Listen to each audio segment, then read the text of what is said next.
अखिल भूमंडलीय सर्व शिरोमणि मुनि समाज के संस्थापक आदि मुनीश्वर योगेश्वर सद्गुरुदेव श्री मुनि महाराज की जय।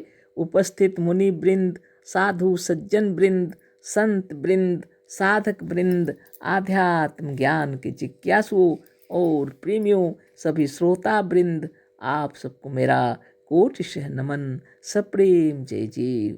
तो आध्यात्मिक चर्चा चल रही है और हम लोग आत्मबल, मनोबल और इच्छा शक्ति सद्गुरुदेव रचित ग्रंथ के अंतर्गत अध्याय 13 पर विचार कर रहे हैं।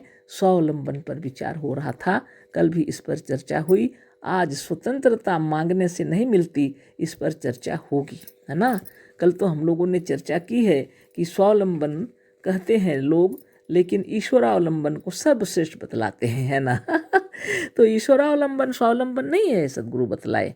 कल हमने चर्चा की, उन्होंने उदाहरण भी दिए हुए हैं कि कहते हैं कि चोर ने भी मेहनत की कमाई को अच्छा कह के क्या किया, जब वह अंत में यह कहता है कि चोरी की कमाई मेहनत की कमाई से भी श्रेष्ठ है। तुम्हारे महात्मा जी भीख मांगने को बुरा कहते रहे, पर नित्य हाथ जोड़कर परमात्मा से प्रार्थना करके भीख मांगा करते हैं। मांगते हैं सब भीख, है ना। सदगुरुदेव शिव मुनि महाराज की जय। सदगुरुदेव का कहना है स्वतंत्रता मांगने से नहीं मिलती। अभी देखते हैं सदगुरुदेव कितने सुंदर तरीके से आपको बतला रहे हैं, हमको बतला रहे हैं, इसी पर चर्चा होगी, है ना। पढ़ लेते हैं सदगुरुदेव क्या लिखे हैं। बड़े बड़े विद्वान और महात्मा कहा करते हैं कि स्वतंत्रता और स्वाधीनता मांगने से नहीं मिलती, पर मुक्ति के लिए वह भी ईश्वर से प्रार्थना करते हैं। हाँ, रूस और कुछ यूरोप और अमेरिका आदि के ऐसे फिलोसोफर और दार्शनिक जो जड़वादी हैं, वह अलबत्ता ईश्वर को नहीं मानते, पर उनमें सबसे बड़ा दोष यह है कि वे अपनी आत्मा का भी अस्तित्व नहीं मानते। ये विद्वान तो ईश्वर को मानने वालों से भी अधिक गए बीते हैं, उनसे भी अधिक अज्ञान में है ना। जड़वादी कैसे स्वावलंबी होंगे, जबकि वे अपने स्व का व अपनी आत्मा का ही अस्तित्व नहीं मानते। उसके स्व का ही नहीं पता, वह स्वावलंबी कैसे है। अतः आज तक जितने विद्वान हो गए हैं या हैं, वह सब या तो ईश्वरवादी हैं या जड़वादी हैं, और ये दोनों वाद स्वावलंबन के लिए घातक सिद्ध होते हैं। अतः आज से पहले के तमाम सिद्धांत जो विद्यमान हैं या थे, दूषित हैं। यूरोप, अमेरिका और रूस जड़वाद के पीछे पड़कर दुखी हैं, और भारत ईश्वरवाद के कारण। अतः मुनि समाज के सिद्धांत ही मनुष्य को पूर्ण स्वावलंबी बना सकते हैं, और कोई नहीं, है ना। बहुत बड़ी बात है। देखिए, आज इस पर चर्चा हो रही है, स्वतंत्रता मांगने से नहीं मिलती। तो बड़े बड़े विद्वान और महात्मा कहा करते हैं कि स्वतंत्रता और स्वाधीनता मांगने से नहीं मिलती, पर मुक्ति के लिए वह भी ईश्वर से प्रार्थना करते हैं।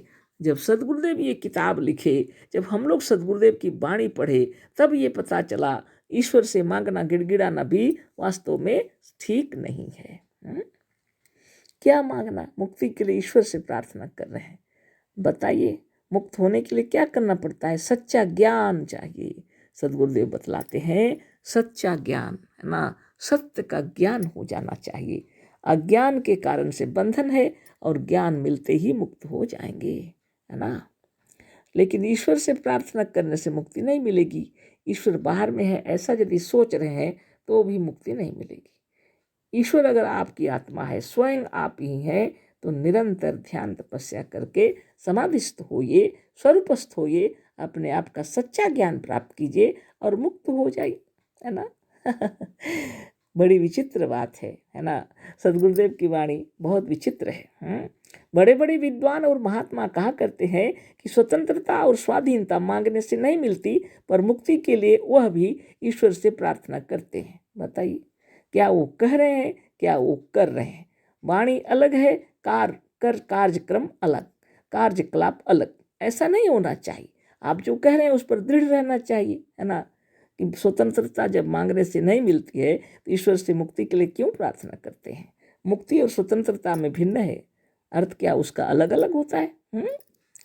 अब आगे फिर कह रहे हैं, हाँ, रूस और कुछ यूरोप और अमेरिका आदि के ऐसे फिलोसोफर और दार्शनिक जो जड़वादी हैं वह अलबत्ता ईश्वर को नहीं मानते।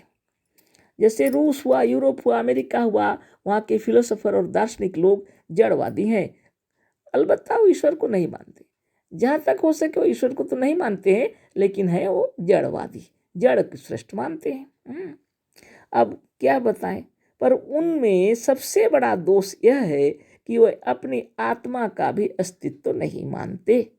जड़वादी तो हैं ही, लेकिन उनमें इतना बड़ा दोष है कि अपनी आत्मा का अस्तित्व को भी नहीं मानते।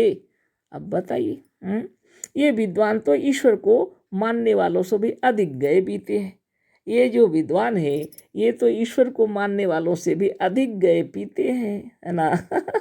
उनसे भी अधिक अज्ञान में है। जड़वादी कैसे स्वावलंबी होंगे जबकि वे अपने स्व का व अपनी आत्मा का ही अस्तित्व नहीं मानते, सदगुरुदेव कह रहे हैं।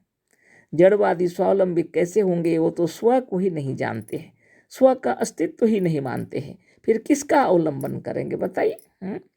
जिसके स्व का ही नहीं पता, जिसको स्व का ही पता नहीं, वह स्वावलंबी कैसे होगा।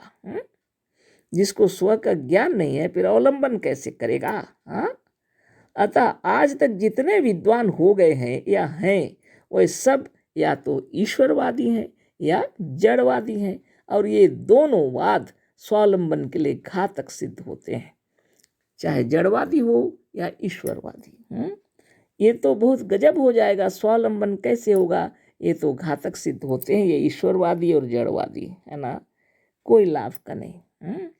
जड़वादी तो अपनी आत्मा को भी नहीं मानते, ईश्वरवादी भी अपनी आत्मा से अलग एक भिन्न कल्पना करके रखे हैं, अपनी कल्पना को ही सर्वश्रेष्ठ मान रहे हैं। कल्पना करने वाला बड़ा है या वह वस्तु बड़ी है जिसको कल्पना किए हैं आप, सोचने की बात है।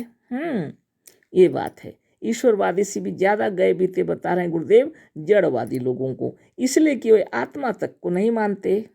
जो अपने स्व को ही नहीं जानता है वो स्वावलंबी कैसे होगा। इसलिए सदगुरुदेव इतने सुंदर तरीके से बता रहे हैं कि एक तो ईश्वरवादी, एक तो जड़वादी, इन दोनों वादियों दोनों घातक हैं, है ना। इसके अंदर कोई ज्ञान ऐसा नहीं है जिससे स्वावलंबन हो नहीं होगा। ईश्वरावलंबी ईश्वर के पीछे दौड़ रहे हैं, जड़वादी जड़ के पीछे दौड़ रहे हैं, दोनों अपने स्व को भूल चुके हैं। अतः आज से पहले के तमाम सिद्धांत जो विद्यमान हैं या थे दूषित हैं, गुरुदेव कह रहे हैं, सब में दोष है। यूरोप, अमेरिका और रूस जड़वाद के पीछे पड़कर दुखी हैं, और भारत ईश्वरवाद के कारण दुखी होने का कारण क्या है। यूरोप और अमेरिका, रूस जड़वाद के पीछे, जड़ को मानने के पीछे, उसके कारण दुखी हैं। और भारत किस लिए दुखी है, ईश्वर को मानने के कारण। ईश्वर को मानने के कारण वो निष्कर्मण्य हो गया, अपना कार्यक्रम सब ईश्वर के हवाले कर दिया। वो जैसा चाहेंगे वैसा ही होगा, वो जो उनकी इच्छा होगी तो वो जैसा कहें वो होगा, तो क्यों काम करे बताइए। भाग्य, तकदीर, नसीब, कुछ काम जो कुछ है वो ईश्वर के ऊपर छोड़ दिया। मेहनत और परिश्रम, लगन कुछ काम का नहीं। ईश्वर की जब इच्छा होगी तो आपको सफल करेंगे, नहीं तो असफल करेंगे। ऐसी मूर्खता के कारण भारत भी कष्ट पा रहा है, दुखी है। अब सोचिए, आप विचार कीजिए। अतः मुनि समाज के सिद्धांत ही मनुष्य को पूर्ण स्वावलंबी बना सकते हैं और कोई नहीं। एकमात्र मुनि समाज एक ऐसा सिद्धांत बतला रहा है जो अपनी आत्मा को सर्वश्रेष्ठ बताती है। यही एक संस्था है ना ये जड़ की ओर आपको दौड़ाएंगे, ना ये ईश्वर की आपको दौड़ाएंगे, आपको अपने अंतर की ओर दौड़ाएंगे, है ना। इसको जानिए। जब जिस दिन और जिस घड़ी आपको यह ज्ञान हो जाएगा आप आश्चर्यचकित हो जाएंगे। संसार में जितने प्रकार के लड़ाई झगड़े दंगा फसाद होने का कारण क्या है। यही ईश्वरवादी, यही राजनीति या जड़वादी, यही सब चल रहा है ना, जो आपको मोक्ष कभी नहीं दे सकता। और बेकार की बातें करते हैं लोग। ईश्वर के पीछे दौड़ने वाले इतना व्रत, इतना उपवास, इतना करते हैं, बाप रे बाप रे बाप रे। हाँ, साधन ध्यान और तपस्या का समय ही नहीं मिलता है ना। और ये सबसे फुर्सत मिल जाए तो लड़ाई झगड़े दंगा फसाद से समय नहीं मिलता। वो अपने घरों में भी शांति से नहीं रहते हैं तो दूसरे को सुख प्रदान करेंगे। संसार में बहुत से ऐसे महात्मा हैं, अभी भी हैं, तभी भी थे। इन्होंने अपने आप को जाना, काम, क्रोध, लोभ, मोह, आलस्य और प्रमाद को जीत चुके हैं और अपने परिवार में भी शांति से रहते हैं। चाहे उन्हें ज्ञान, आत्मज्ञान है या नहीं है, पर उनका पूर्व जन्म का कुछ ऐसा संस्कार है जिसके कारण वो किसी को कष्ट नहीं पहुंचाते, सेवा में लगे रहते हैं सबों का, है ना। मनोबल भी बहुत ऊंचा होता है। वो अलग बात है कि वो मनुष्य समाज की कोई संस्था से जुड़े नहीं हैं, तो भी वो महान है, उनको कोटि कोटि नमन। और जो लोग भगवान को और सर्वश्रेष्ठ मानते हैं या जड़वादी हैं और वो लोग उसके पीछे दीवाने होकर के भी आत्मा को भी नहीं मानते, जो आत्मा को ही नहीं मानते हैं तो आत्मा की क्या सेवा सत्कार करेंगे, है ना। जब जब फुर्सत मिले, लड़ाई झगड़े दंगा फसाद हुए तो गाजर मूली की तरह लोगों को काट देते हैं, है ना। उनके अंदर में कोई भी मानवता भी नहीं है। वो क्या ब्रह्म ज्ञान बताएंगे, उनको क्या मुक्ति होगी, आप सोचिए, विचार कीजिए, है ना। तो कल इस पर चर्चा होगी। अशीष धन्यवाद, कोटि से नमन। सदगुरुदेव शिवमुनि महाराज की जय।